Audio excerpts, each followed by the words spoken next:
Our next comedian is a good friend of mine. You saw him at the Blue Whale Comedy Festival, also Comedy Central's Roast Battle. Terrell Norton, everybody.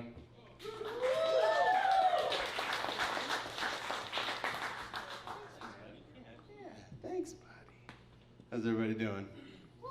My name is Terrell and my drugs kicked in. How are you guys? Hi. I like to start shows out that way, because I am. I like this. This is more like a conversation. It's more like I can kind of get feedback, everything like that. It's nice. It's nice. How are you? Specifically you. I don't really care. My name is Terrell. You did pronounce that correctly. Doesn't always happen. If you read my name, it's pronounced Terrell in your head. And let's just say, if he'd have said, please welcome Terrell Norton, this is not what you expect.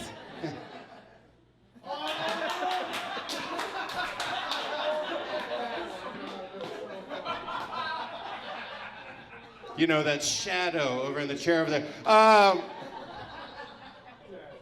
was the only guy who showed up to football tryouts when I was a kid with a position already assigned to him. Even as a kid, I was like, this is fucked up, guys.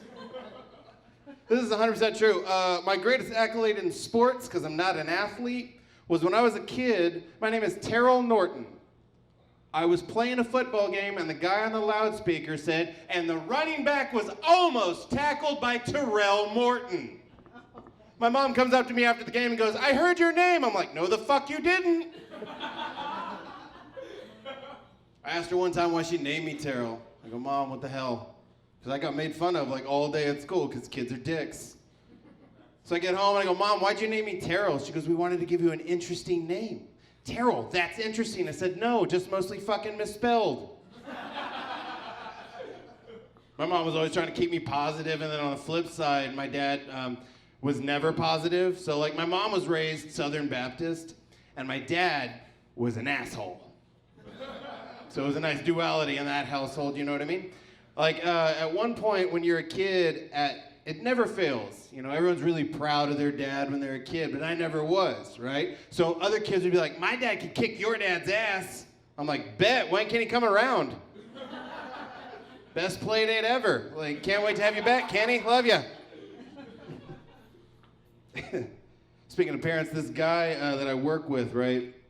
You know how, like, you'll talk to someone and they steer the conversation a certain way so that they can talk about what they want to talk about? Normally it's like their kids, their pets, or whatever. This guy does it, but he does it because his dad died last year. Everything that we do, yeah, you laugh, you're like, he's dead, fuck that guy. But it's like, it doesn't matter what we're talking about, he can steer it to it. Like the other day, there's a speaker in the kitchen that I work in. And I go, hey man, how do you pair to this speaker? And he goes, I don't know, it was my dead dad's speaker. Thanks, bud. I wanted to feel like shit for the next 5 minutes, so appreciate you. So one day, he was having kind of a rough day. I was trying to be nice to him, and I was like, hey, man, I know you're having a rough go of it, whatever. I got a comedy show tonight. Why don't you come to that? And he goes, you know who wishes he could go to a comedy show? Your dead dad? My dead dad! And I snapped. I just didn't give a shit anymore. I said, you know what? Fuck it, man. Bring your dad. Have a Ouija board on the table. I don't give a shit. Everyone in the kitchen just sort of glared at me, and I was like, okay, number one, I do feel kind of bad about that.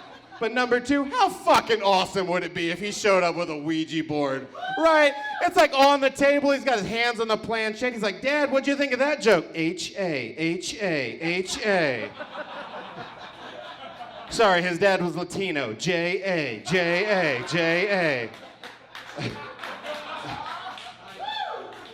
The fuck out of here, I care about your shitty day. But that's the thing, like my brain does this thing where it'll think of something, and for the rest of you guys, you're like, that was a weird thought.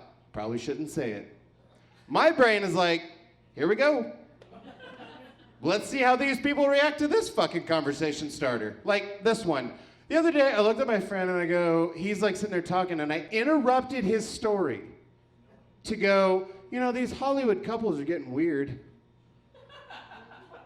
I said, you know how they combine their names? He goes, yeah. I was like, well, this celebrity couple's starting an energy drink. And he goes, what? I said, yeah. M. Night Shyamalan Morissette Yep.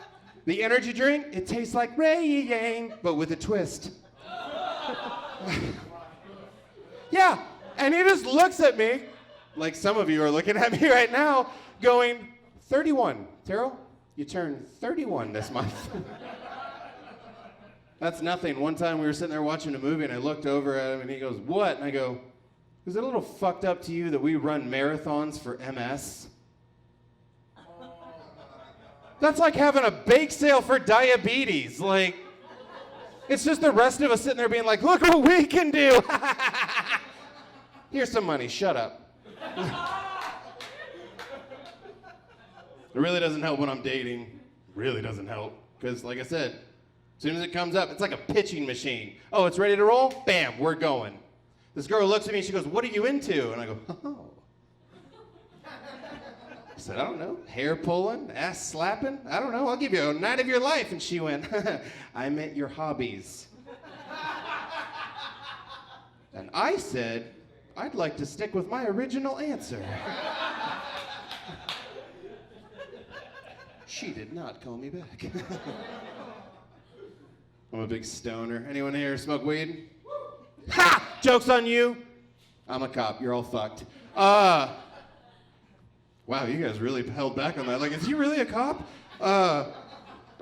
So I like going and running errands. Like, everyone's always like, I want to get stoned and hang out in my house all night. I'm like, fuck that. I want to run errands when I'm stoned. Because then it turns into a really shitty scavenger hunt.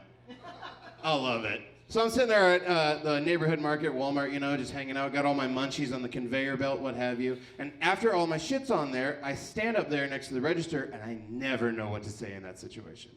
Do I talk first? Do you talk first? Do I go fuck myself? I don't know what I'm supposed to do. No hi, no nothing. She just turns and goes, sir, what's your favorite flower? Bitch. I can't think of a single flower. I can't think of anything. Nothing. Tulip, daisy, rose. None of these things are entering my mind. I'm just imagining like a small man running through boxes of information going, flower! Fucking flower! Any flower! What I did say when this woman goes, what's your favorite flower? Is I looked at her and went, all purpose.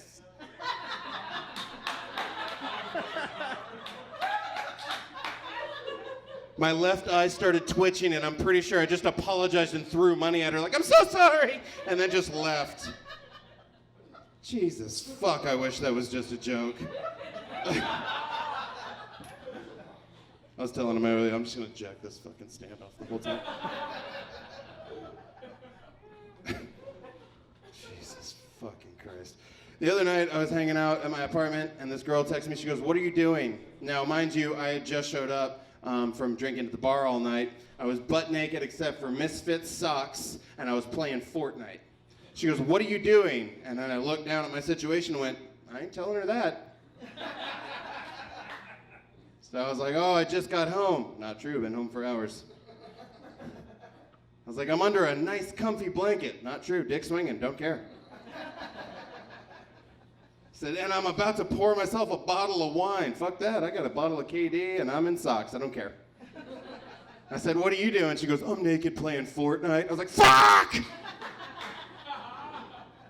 Can't come back from that, you just can't. My name's Terrell Norton, hoping to ruin your night.